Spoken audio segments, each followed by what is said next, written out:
It's 5 o'clock in Pirate Country, and it's time to get pumped up with the P-Man. Hit the door and hit the road. 94.3 The Game is going to get you home, and the P-Man's not holding back. Yes! Yes! Pirates win! Pirates win! Bring on the Patrick Johnson Show on 94.3 The Game. Holy mackerel! Oh, my goodness! The flagship station of the ECU Pirates. All right, welcome in, everybody. A game week Monday. We are on the clock for ECU at number 2, Michigan, coming up. Patrick Johnson here with you. We've got a huge week of coverage. It all begins tonight with Inside ECU Athletics with our special guest, football coach Mike Houston will be with us at Tiebreakers. It's an all-new set. It's an all-new show this year. I'll be co-hosting along with our own Stephen Igo from 247 Sports and Hoist the Colors. And our guy Ron and the ref will be back in the studios producing. The ref, Philip Pilkington, producing today's show. The hardest working man at IBX Media nowadays. He's with us. Pilk, good weekend. I hope you rested up because, as you know, that train's left the station and it's moving. Yeah, it was a good first half of the weekend, and I was working the second half of the weekend. So I don't know if I'd say rested, but it was a good weekend, and we're ready to go because it's game week, baby. Yeah, Michigan will play host to East Carolina. I think it's very interesting, Pilk. All of the pundits nationally, you know, there was the comment cupcake schedule. There was a guy who picked from the Detroit newspaper 61-7 the final score. I think there's a lack of looking into this Pirate team, and you would expect that because Michigan is they might have the most talent of anybody in the country, and they are certainly a top 2, top 3 caliber team going in on paper. But the disrespect, I'm not here for it. I'm not here for the disrespect. So how about you, Pilk? What say you on that?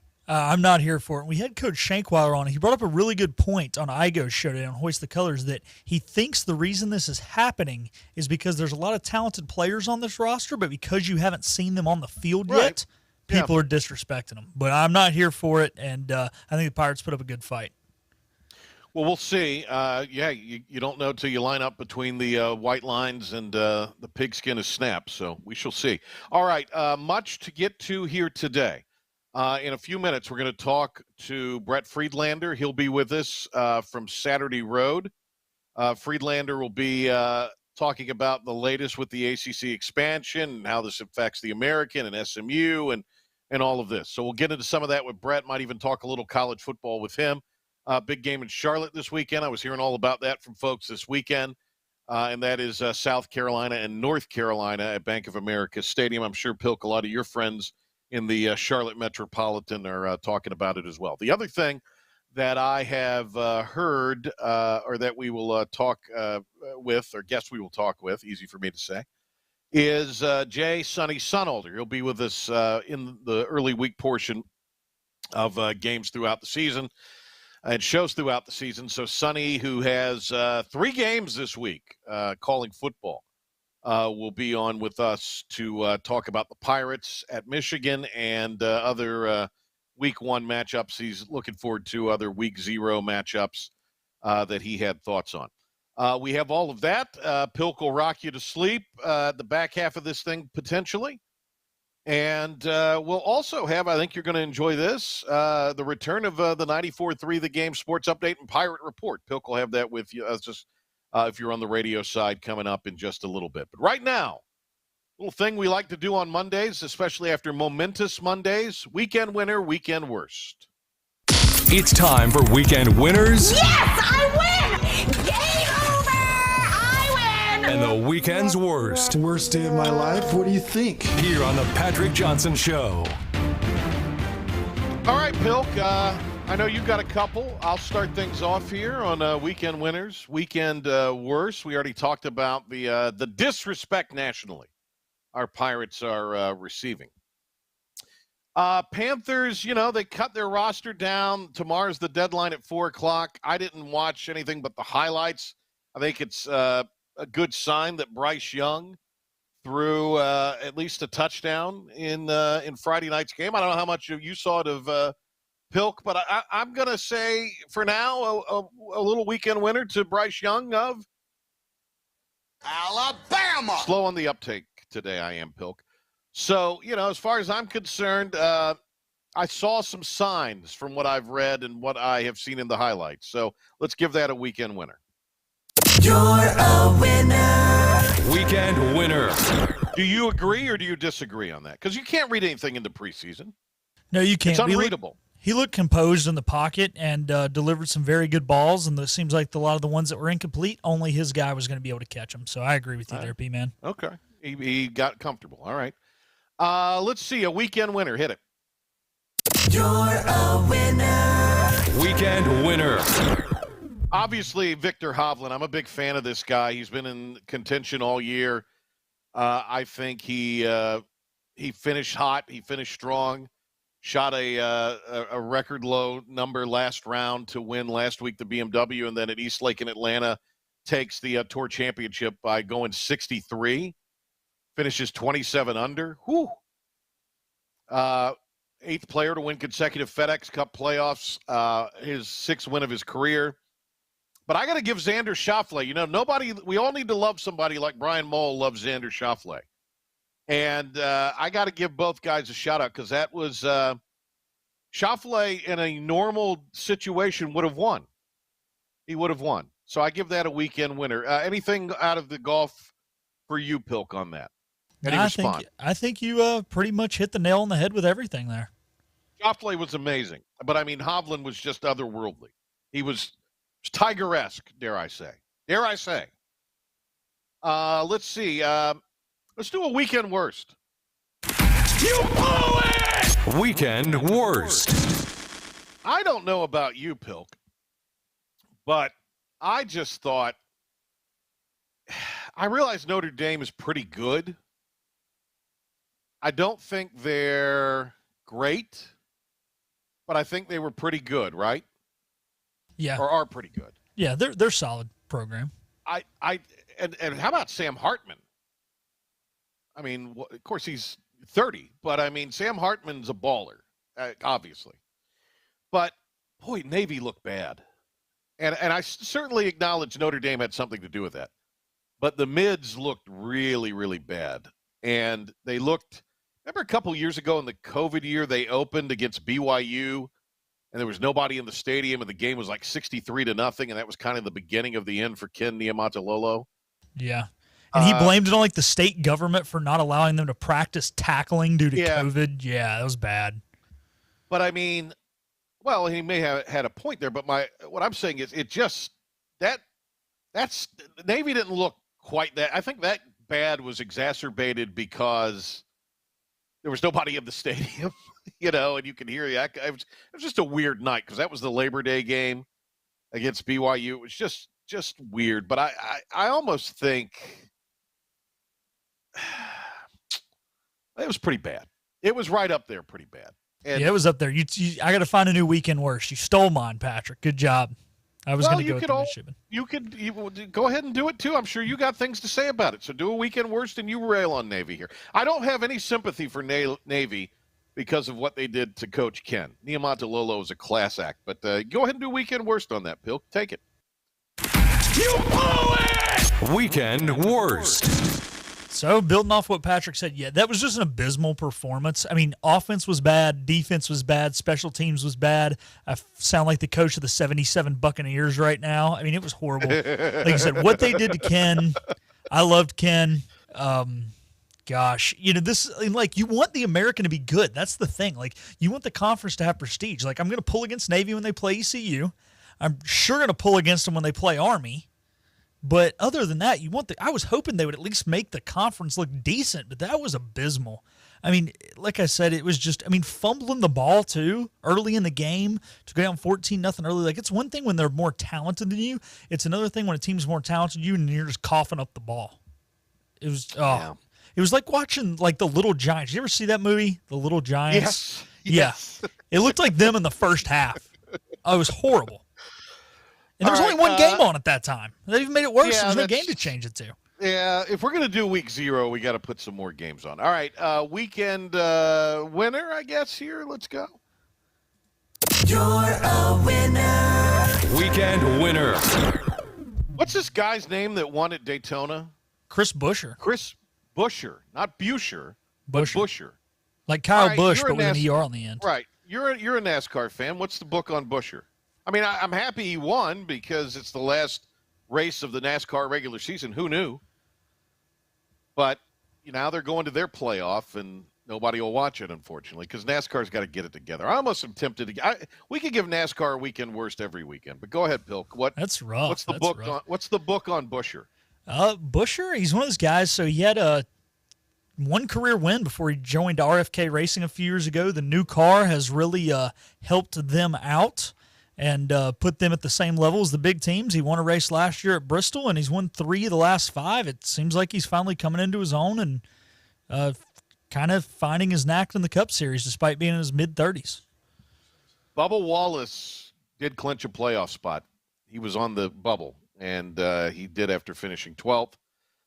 Darlington will host the Southern 500. That'll be the Sweet 16 for their playoffs. There'll be other people racing. Do you think they ought to just let 16 people race? No, it'd be terrible. It would be just abysmal. It's Okay. not enough people. I mean, You're going to a 1.25-mile track. I know, And but you it put already is 16 kind people of there? meh. Yeah. They got to move this stuff to weeknights.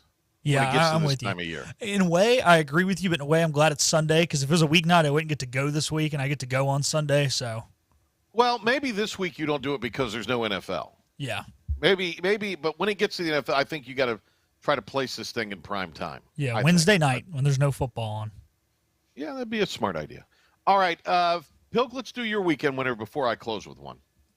You're a winner. Weekend winner. Well, you already kind of mentioned my winner, Patrick, on the NASCAR side of things. I'm going to go with Bubba Wallace getting in the playoffs for his first time.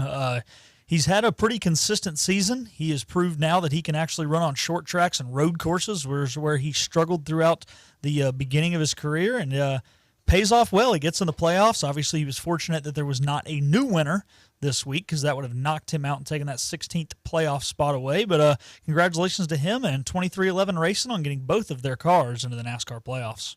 All right, I got one more weekend winner for you as we wrap things up. You're a winner. Weekend winner. Pilk was there this morning. The big hen Henry Hinton was there. He spoke to Johnny Bench and Jim McMahon and other luminaries. The 14th annual Hope for the Warriors Celebrity Golf Invitational Tournament. River Landing yesterday and today. And they had raised over $200,000 for wounded warriors as of the event last night. All kinds of celebrities there, sports celebrities, great heroes of our nation, retired generals in the military. Just what an event that they put on at River Landing. I got to go next year. I've got to get there next year. Yeah, you definitely need to come. It's definitely the best remote we do all year. Yeah, and it's just for such an awesome cause, and I just think it's a fantastic thing. All right, Pilk, we're going to hit a break, and we will come back with a little more for you to digest, including latest on conference realignment. Lots of reporting out there. We're going to get the latest from the perspective of Brett Friedlander for Saturday Road. Could teams from the American be heading to the ACC? What is the ACC going to do with the West Coast? What may happen then with the West Coast teams? Brett Friedlander on the other side here on the Patrick Johnson Show. Fifth Street Hardware is the home of the $9 lunch special Tuesday through Fridays. $9 specials every day, including the famous Burger Day on Tuesdays, Flatbread Pizza Wednesday, the famous Fifth Street Hardware Reuben on Thursday, and fried fish or shrimp on Friday. Plus trivia on Wednesday nights and live music every Thursday nights. And the Prime Rib Brunch Buffet has returned on Sundays. You heard that right. The Brunch Buffet with all the great items, including prime rib. Fifth Street Hardware in downtown Greenville.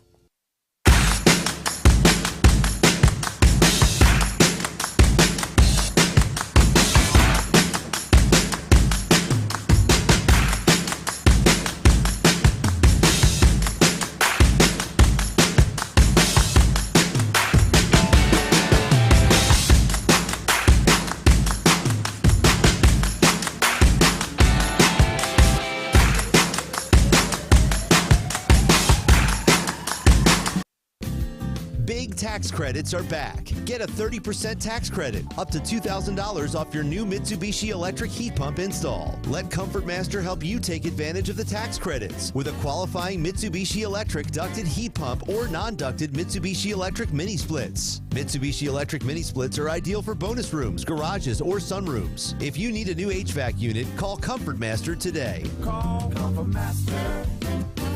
Call Comfort Master. I'm a big mood. You can't name a lot of things that I didn't do. Stacking paper like a book, not a Kindle. You outdated, I'm the one they getting into. And I won't break a sweat. Let's get it. Let's get it. Let's get it. Let's get it. Let's get it. Let's get it. Let's get it. Let's get it. Child, please, I don't need a towel, please. Are you game day ready? Anson Belt, the official belt of ECU Athletics. Are you ready for a digital hair color revolution?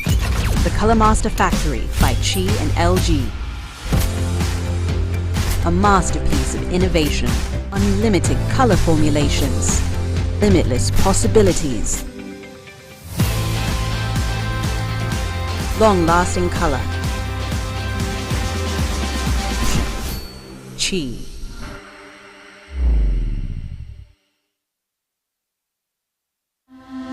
This is about you, your family, and the health of all who live in Eastern North Carolina. This is about the transformation of a health system into something more powerful and more human, about creating new ways to treat disease and keep you well. This is about ECU Health, which is to say, it's really all about you. ECU Health. Minds, hearts, purpose. Have you noticed he's in his own little happy hour? We're back to the Patrick Johnson Show on 94.3 The Game. This is the Happy Hour program. Here's the P-Man. All right, getting you ready for Inside ECU Athletics with Coach Mike Houston tonight from Tiebreakers. I'll be there along with Stephen Igo and Coach Houston, and looking forward to a big crowd there at 6 o'clock. You can hear it right here on 94.3 The Game or the brand new IBX Media app. Speaking of which, you can go back like I did earlier and relive the magic of all kinds of great shows, including Stephen Igo's Hoist the Colors radio show. He had Coach Shank on today. You can also listen live to these programs on the IBX Media app, which is free for download, Google Play, and the App Store. Also, you could go back and relive the magic like I did earlier today, the Logan Zone. Heard Coach Logan's maiden voyage back to the airwaves here on 94.3 The Game and 96.3 and 103.7. Awesome stuff from Coach Logan, so interesting to listen to him. And we'll have more of Coach Logan coming up Friday on the Patrick Johnson, on 94.3 The Game, and then the Patrick Johnson Show with Doug Martin will follow that coming up on these very airwaves then. So looking forward to that. Coach was scintillating as normal. What a week it is for Pirate Athletics. What a week it is for ECU coverage. We have all kinds of great stuff for you right here on the flagship of the Pirates, 94.3 The Game. Stephen Igo's Hoist the Colors at noon. I'll be in Mondays through Thursdays at 5, and then at 6 o'clock on Friday. And then, of course, Coach Houston on the radio tonight, inside ECUathletics.com. So it's going to be an absolute place to be if you want to have the Pirates covered. Also, we have very interesting this weekend, another season of Pirate Game Day Countdown. It's fueled by Busch Light, and that is coming your way this weekend. Terrence Copper will be with us. Stephen Igo will be checking in with us, maybe Joe Sampson. So we're going to have a great time this weekend, 9 till 11, right here on 94.3 The Game, the fastest 2 hours in radio. It's Pirate Game Day Countdown. All right, Pilk, what do we got? We got Brett on, or do I need to vamp a little more? Let me know, and we will do what we got to do on there. The ACC and expansion, there seems to be reporting that this thing is going to now head in a direction where members of the ACC are meeting. They're talking about making this happen. Pete Thamel tweeted out after a weekend of conversations, there's continued momentum towards the ACC. Adding Stanford, Cal, SMU, ACC officials are working on gathering the presidents, chancellors on a call, which is expected to take place at some point early this week. Sources caution that nothing is finalized and the details are only in pencil. We'll get more on this right now. Brett Friedlander from Saturday Road is with us here on the Patrick Johnson Show this afternoon. Brett, always great to talk to you, my friend. I hope you're well. I am, and, I would love to talk about football at this point, considering it's actually game week. But here we are. We're still talking about this. Yeah. So, well, we'll get into a little bit of that here before we say goodbye to you this afternoon. But that's good. Give me an idea of what you know about this. I mean, this seemed to have gone away, and then all of a sudden, late last week, it started to bubble up again. And actually bubble up with some legitimate reporters like yourself on it, not guys in their basement. So my question is, did it ever go away? I don't think it did. I think what happened was there was the vote. There was the 4 schools that really didn't want to do this, and I don't think they particularly still want to do this. But I think that Cal and Stanford wanted bad enough that they made some more concessions, which then, resurrected the subject. At this point, I'm pretty sure it's pretty much close to a done deal as it's going to be. I think right now the holdup is not necessarily whether they're going to bring these schools in, but whether, how they're going to distribute the extra revenue now that Cal and Stanford have pretty much decided they're going to come in at a reduced rate, and that SMU is so desperate to get to be in the mix when, the P5 mix when things really start to hit the fan, that they're willing to play in the ACC for nothing for 7 years. That's crazy. They got plenty of money. I mean, Stanford has plenty of money too. Yeah, Stanford has plenty of money too. But I mean, SMU is as you say, rich boy school. I mean, they have a ton of money at SMU. The great Brett Friedlander with Saturday Road is with us. We're going to talk to Brett a little bit about a couple of football games.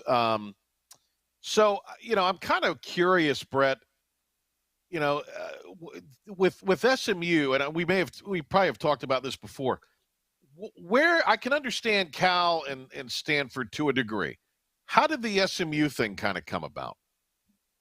The SMU came about because they're willing to come in for nothing for 7 years. And what I think it does is it basically gives the ACC a little bit more stability for the next 7 years, because I don't think Florida State, for all its bluster, I don't think they're going anywhere because they really can't afford to break the grant of rights. But if they stay in the ACC for 7 more years and you get to within 5 or 6 years of the grant of rights expiring, they might feel at that point that it's worth their while to take the financial hit and leave. And what bringing SMU and the others in does, it gives you that buffer so that if Florida State and Clemson leave 6, 7, 8 years from now, you'll still have a conference instead of what happened to the Pac-12. Brett, as far as the no's, it was reported the two you just mentioned, Clemson and Florida State, and it was also reported that it was believed to have been UNC and NC State, who are kind of linked at the hip, I think, more politically than anything, although there were some interesting comments from the Speaker of the House in North Carolina about that last week as well. Anyway, who has had a change of heart, and who would that be at this point? I would imagine that it's probably either Florida State or Clemson because of the added revenue. Let's just put it this way. If it does come about, and everything I hear is that it's going to happen tomorrow. Okay. But if this thing does come out, it's going to be announced that it's a unanimous vote. That's going to be a very large, exaggeration, because what will happen is after they get the one vote flipping, they'll say, hey, let's make this by, what is it? We'll be unified. We'll look unified, and we'll do this by consensus, and we'll say it's unanimous. But I really don't have a feel for which school it is. But if I had to, to really be pinned down on the issue, I would say it's probably one of those who's demanding and wanting more money. Brett Friedlander, Saturday Roads with this conference expansion has reared its ugly head yet again, and it does impact the American this time, perhaps in more ways than one, with SMU likely joining Stanford and Cal in the ACC. And look, this is still the thing people want to talk to me about more than anything. Everybody's starting to talk a little bit about the season coming up, but I mean, this is the thing that it's the number one question I'm asked in any conversation you have with anybody casually, about the topic of sports. If it's not one, it's 1A. Brett, as far as the additional money and from a windfall, what is that expected to bring in? It doesn't really seem like it's going to be that much. It seems like that it's going to be more.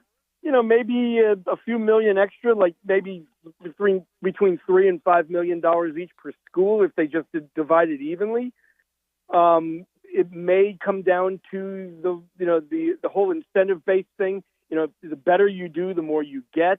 Right. I don't know, and I think that's the holdup right now. That's why this thing is still lingering on, because they're still talking over different formats for distributing it.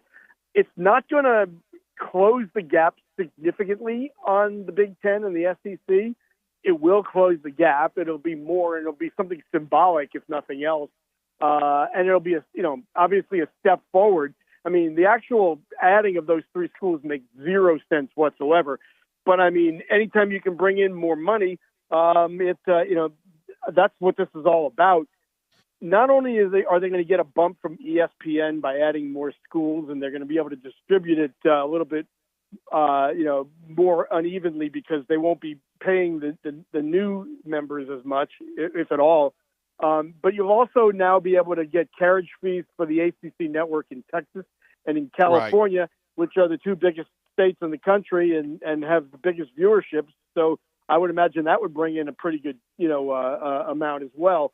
So I don't know that the number is exact at this point, but I've heard like 23 to 25 million, and then you distribute that 14 and a half ways. Yeah. I mean, maybe an extra 2 million. Something maybe. like that, yeah. Yeah. What's a million here among friends, right? Brett Yeah, Friedlander is with us here. A lot of places to go here with this, but do you think that weighted distribution is ultimately going to happen sooner than later in the ACC? I think it has to, just because you've got one school that is making a lot of noise about wanting more and feeling like they deserve more. And then you have another one in Clemson who I believe feels the same way, but is just going about it a little bit differently diplomatically. And then I would imagine that Carolina and Miami might have similar designs, although not quite as enthusiastically. But yeah, I think it's going to happen. I think that the weighted incentive-based system is a good way of doing it, because if you're Wake Forest, you say to these schools, why are you so much better than we are when we're doing better than you on the field of play? And this gives them an opportunity. It also gives Florida State, look, you want more money? You think you deserve it? Prove it. So put up or shut up. I think that's the way to go, although I don't know if, they're going to get the votes that they need to do it. So I think right now that's what's being discussed, but I think eventually that's where they're headed, whether it's now or a little bit further down the road. Okay, Brett Friedlander with us. Anything you've heard or seen? What happens ultimately to Oregon State and Washington State? Because I mean, there's word that they would roll into the Mountain West. I think they want to avoid that, but I think it's unavoidable at this point if they want to have a conference home. There's obviously talk of the American, and maybe the American would make a play for some of those Mountain West teams in a couple years and grow its footprint and be a pretty darn competitive football conference. Anything you've seen or heard or read on any of that might be of some interest? Again, because we're obviously interested in what could happen to the American here with ECU involved. Yeah, I've heard what you've heard, but these things are above my pay grade. So, but here's the thing: wouldn't it make sense that if you're going to go ahead and pull the trigger on this Cal and Stanford thing, wouldn't it make sense to just bring in Washington State and Oregon State, because that way you could have a Western division and you might be able to just kind of have one crossover game a year and cut down on travel and add those two more states into your carriage fees for the ACC network. That would seem to be the way to go. I haven't heard that's in the picture, but I don't know why they wouldn't do that. Right. Let's talk two games I want to talk real quick here. In Charlotte Saturday, South Carolina and North Carolina. What do you think? What happens and why in Charlotte on Saturday? I think the Tar Heels win this game because I think that they've made enough improvements on their defense through the transfer portal. And, even without Tez Walker, who I still believe is going to get cleared to play, Drake May should have a pretty good game. South Carolina finished next to last in the SEC in sacks last year. So I think Drake will have an opportunity to stand back there and throw the ball rather than running for his life. They've got a new offensive coordinator who wants to emphasize the run, which will also take some pressure off of him. I think it's going to be a good game. Spencer Rattler, is no slouch either. I think it'll be a high-scoring game, but I like the Tar Heels' chances in this. Especially since the last time they played in a regular season game there in Charlotte with Sam Howell making his UNC debut, the Tar Heels beat the Gamecocks. So I'm going to be there. I think it's going to be a fun game. I think, ESPN agrees because College Game Day is going to be there. Yeah. So, but I think it's going to be, I think the Tar Heels are going to pull this one out. Yeah, no. And this is coming from a graduate of the University of South Carolina, too. Know some people who are crewing game day, and they're very excited. The city's excited. And then Labor Day night, big opportunity for Duke against Clemson. You've been sort of bullish on the Blue Devils. Real quick before we go, maybe 30, 45 seconds on that.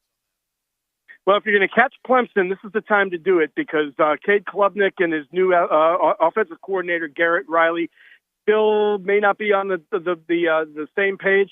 Duke's got a good enough and big enough offensive line to hold off that defense, and I think they got a great shot. They're going to be at home. It's going to be on national TV. This is their opportunity to show the world that they're not just a basketball school. Awesome stuff, Brett. Will you go to that one as well? Will you be there? I will be there, yes. Yes. All right, awesome. Well, hey, great to talk to you, Brett. Thanks for the latest on this. I'm sure we'll talk to you again, and maybe we'll get to talk a little more actual football next time. That would be nice, Patrick. I'm waiting for Thursday. I'm just really excited about actually watching football and talking about a game. Yeah, absolutely. Thank you, Brett. Be well. Take care, man. Anytime. You do the same. All right, there he goes, our pal Brett Friedlander, Saturday Road, one of the best. We'll break. We'll come back. We'll get into some Week 0 observations, particularly Navy against Notre Dame, but also preview some Week 1 matchups with our guy, IBX Media alum, ESPN Plus college football analyst Jay Sonnhalter. On the other side here on the PJ Show. Air Service is back at Pitt Greenville Airport, offering safe, clean facilities and flights from American Airlines. That means the short commute, quicker lines, and better prices that get you where you're going fast and easy. See it for yourself. There's great things inside at Pitt Greenville Airport. Air Service is back at Pitt Greenville Airport, offering safe, clean facilities and flights from American Airlines. That means the short commute, quicker lines, and better prices that get you where you're going fast and easy. See it for yourself. There's great things inside at Pitt Greenville Airport. The best burgers around. Everyone loves a thick, juicy, and fresh burger. Tiebreakers in Greenville, plus the all-new Tiebreakers in Winterville, do real burgers better than anybody. So don't just go to any burger-themed restaurant chain. It's time to break the chain and eat local. Tiebreakers, real burgers at its best. Everybody loves burgers. Living easy is the sound of children laughing as you make memories with neighbors and friends. It's the sound of nothing at all. It's the smell of the salt air. Hear the waters against the marsh grass. See the beauty of our coast. Bow Coast, located in Beaufort, North Carolina. Southern Living's best small town.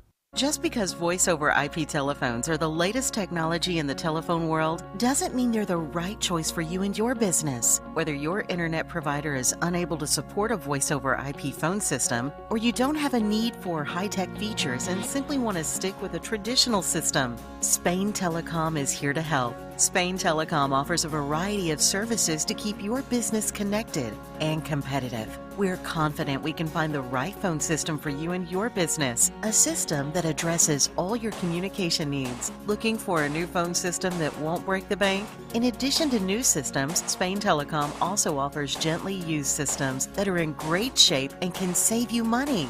No matter your needs, Spain Telecom has a solution for you. Whether it's voice over IP, on-premise systems, new or used, give us a call at 252-353-2006 and let Spain Telecom help you with your communications needs. Pizza? Ooh. Yes. All pineapple. No. What's wrong with pineapple on pizza? I only eat pizza with pizza things. That makes sense. Pineapple is a pizza thing. Also makes sense. Is it though?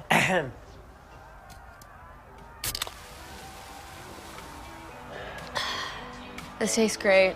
That we agree on. Let's agree to agree. Pepsi Zero Sugar tastes great. Can't you just pick off the pineapple?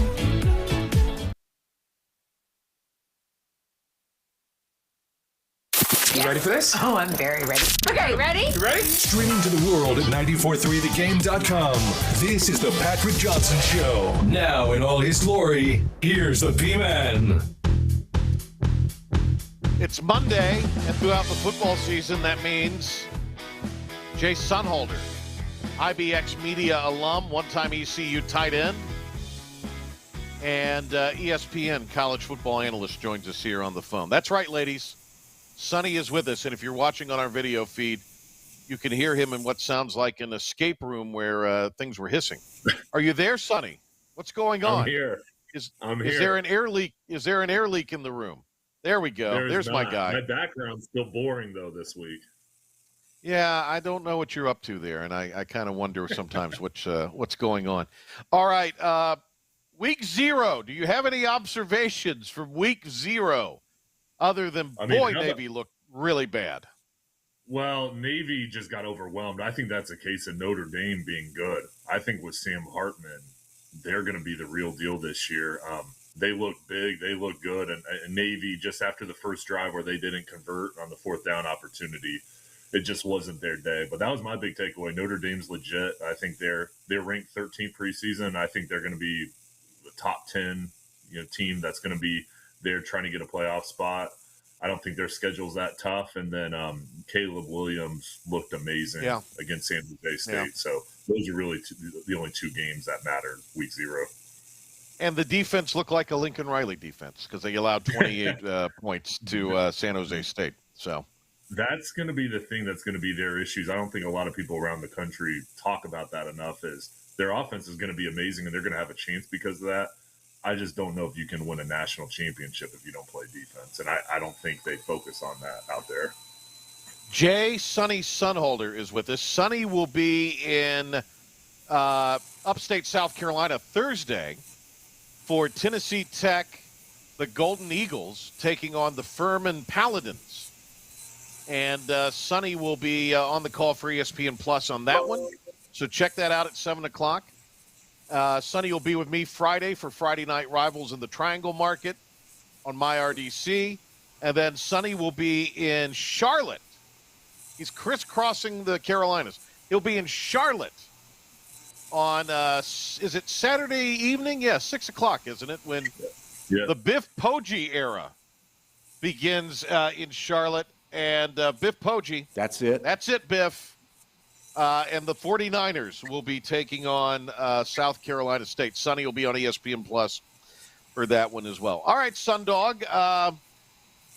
We're looking ahead to week 1. There's not any, outside of, I guess, Duke, Clemson, and South Carolina, North Carolina, there doesn't seem to be that, national appeal type of matchup. A few games I think are interesting. Obviously, we're going to pay attention to ECU at number 2, Michigan. We'll talk on that in a minute. I'm kind of intrigued Colorado and number 17 TCU because it's going to be Coach Prime and an all-new roster, and TCU obviously was the darling last year. What do you think? I can't wait to watch that because I think Colorado, they only won one game last year. So I think they're going to be a lot better. But, if you're a Colorado fan, now you have belief and you have hope and there's a direction. So I'm excited to see Colorado. I think TCU is going to win that game. But I think Colorado is going to be one of the most improved teams from last year. And really, it's not even the same team from last year. But I'm excited to see what Dion does out there. The other game, too, besides the one you mentioned, is the Florida State LSU game, too. I think that'll be interesting. Yeah, I think my bad. I overlooked that one. Yeah, I think LSU is real this year. I think they have a chance to win it all. And I don't know about if Florida State's in that same class, even though Florida State won the game last year. Boise, Washington could be interesting, too. You got South Carolina State and Charlotte Saturday night. What are you looking forward to in the Biff Poggi era? I'm just excited to see his team because he's got a ton of transfers that he coached either at the college level when he was at Michigan or in high school. So I'm excited to see them come out and play because I think there's a lot of excitement with him coming in and just the way he's challenged his players and kind of us against the world mentality with the preseason rank where Charlotte was picked last in the American Conference preseason. And just his background, he's been a successful coach everywhere he's been at the different levels, and then in business, super successful too. So I just can't wait to talk to him this week and then get to see his team on Saturday. Obviously, what's going on there at Michigan is really interesting, and I think it's going to be kind of, I understand. They say the Harbaugh situation is not it's not a big deal. But I think it's a bigger deal for the coordinators because, in a way, they're not going to have Harbaugh looking over their shoulder or anything like that. Doug Martin said as much. But, I think if you're not just having that kind of added responsibility for Minter, the defensive coordinator, that's a little – it may not even matter. I don't know. But, the first time you're trying to serve both masters as the head coach, even if it's acting head coach, that could be a little tough maybe. Yeah, it may be a factor. It may not. But I'll tell you this. Every football coach in the country at any level will say, football is a game of routine, consistency, and you want to have the same leader every single game. And for the first couple games here, they're going to have different voices. And even though it's just on Saturday, and even though they're favored in all these games, it's not ideal. I think Michigan will use it as motivation. But again, it's not ideal having somebody else that's never been in that position be there for week one. And I think with Jesse Minter, it's a great opportunity for him. But, they would rather have Jim Harbaugh being on the sideline against ECU. I think for ECU, this is an opportunity to test yourself, and I think it's going to come down to the line play for the Pirates. And if they can do the job there, then that's going to be anybody that beats Michigan or tries to beat Michigan. They're going to have to match Michigan along the lines. Their offensive line is very physical. It's got some new faces on it, but J.J. McCarthy is a Heisman candidate. Clearly, he's really good, and he at least you would think his experience, especially earlier in the season, is probably worth at least a score, right? Yeah, I think last year, because he was still battling for the position the first couple weeks of the year, then he finally won it over. But obviously last year he had a great year, but there were still kind of restrictions on him, and their focus was on the run game. I think now, though, he's a legitimate NFL prospect. There's people talking about him potentially first round if he has another good year. So I think with him being able to throw the ball and just his experience, that's what really takes Michigan to the next level national-wise, and that one of the reasons why they have a number 2 preseason ranking. But yeah, he's great. They've got good guys on the outside. The running backs, Donovan Edwards, Blake Corum, are outstanding. Yeah. But it's interesting. They've got 7 offensive linemen that are on the Senior Bowl watch list. Only 5 start. So that means they've got 7 NFL prospects because the transfer portal, and so they're loaded up front. But I mean, with all the quarterback and skill positions they have, that an opponent and the Pirates this weekend have to win up front or maintain that, because otherwise they'll just be able to run the ball. So the Pirates on the defensive line and offensive line are going to have to be physical Saturday. Jay, we're talking about the Wolverines offensively, but defensively, top 5 linebacker unit. Their defensive line in some of the rankings, top 3. Considered to have the second best secondary in the country. I mean, this is a stout defensive team.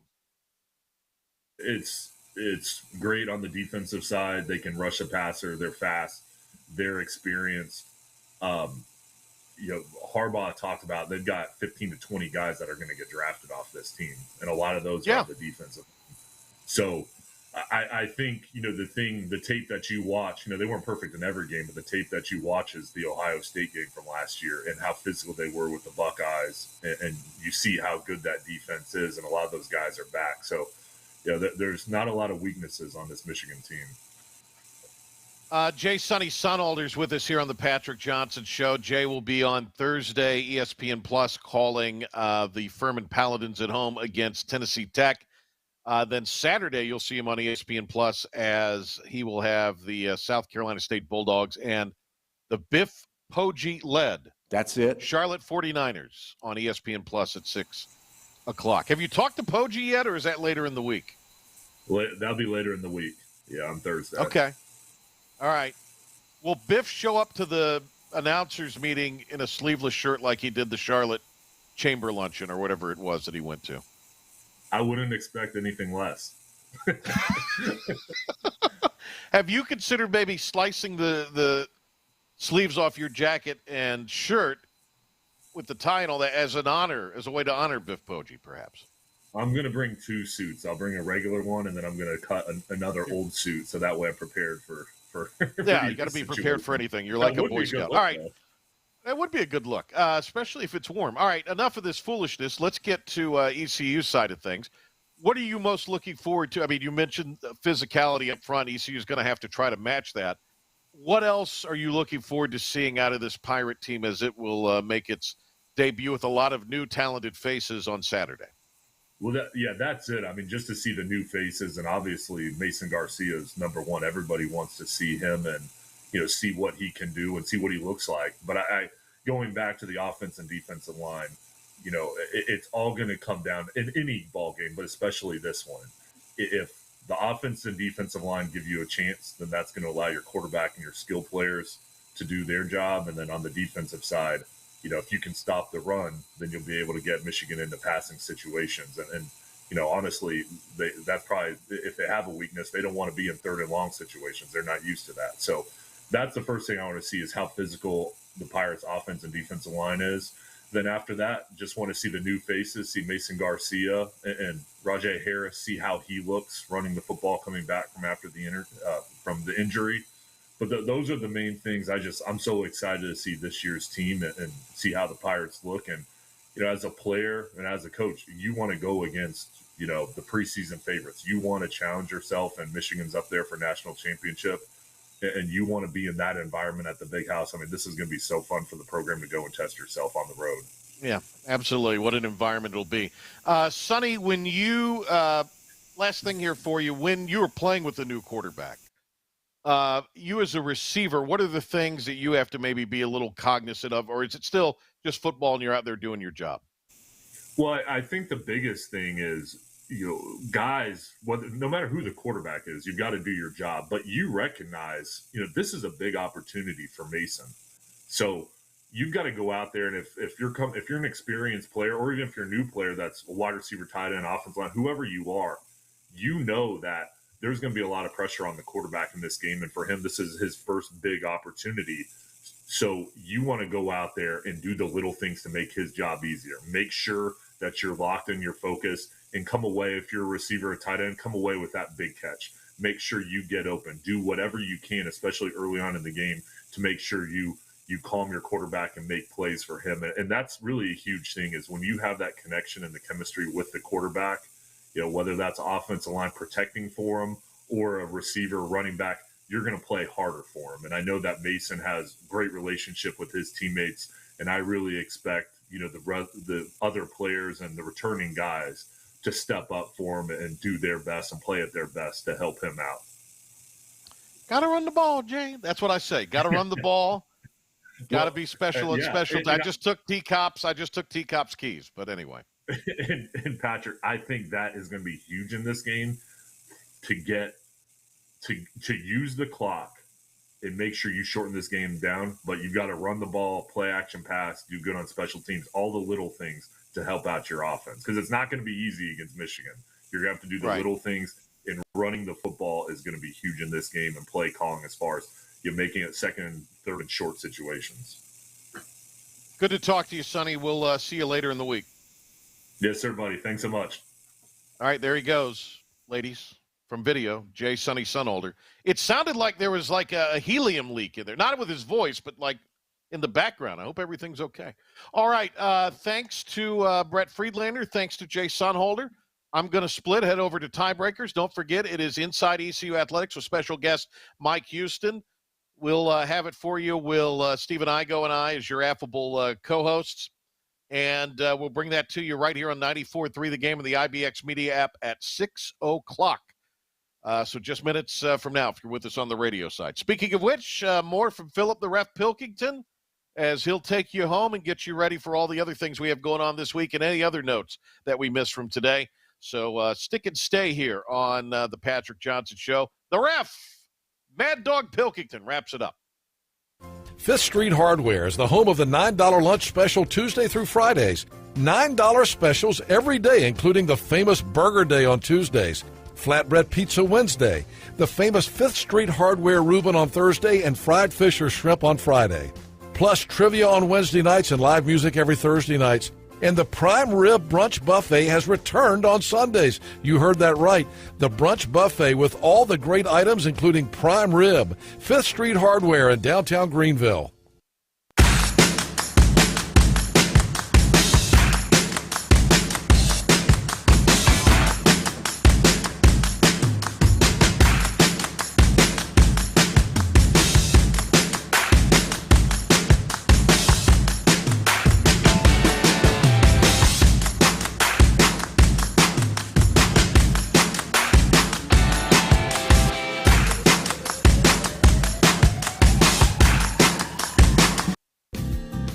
Tax credits are back. Get a 30% tax credit, up to $2,000 off your new Mitsubishi electric heat pump install. Let Comfort Master help you take advantage of the tax credits with a qualifying Mitsubishi electric ducted heat pump or non-ducted Mitsubishi electric mini splits. Mitsubishi electric mini splits are ideal for bonus rooms, garages, or sunrooms. If you need a new HVAC unit, call Comfort Master today. Call Comfort Master. Call Comfort Master.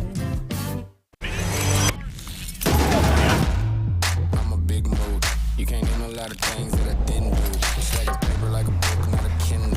You outdated, I'm the one they getting into, and I won't break a sweat. Let's get it, let's get it, let's get it, let's get it, let's get it, let's get it, let's get it, let's get it. Child, please, I don't need a towel, please. Are you game day ready? Anson Belt, the official belt of ECU Athletics. Are you ready for a digital hair color revolution? The Color Master Factory by Chi and LG. A masterpiece of innovation, unlimited color formulations, limitless possibilities. Long-lasting color. Chi.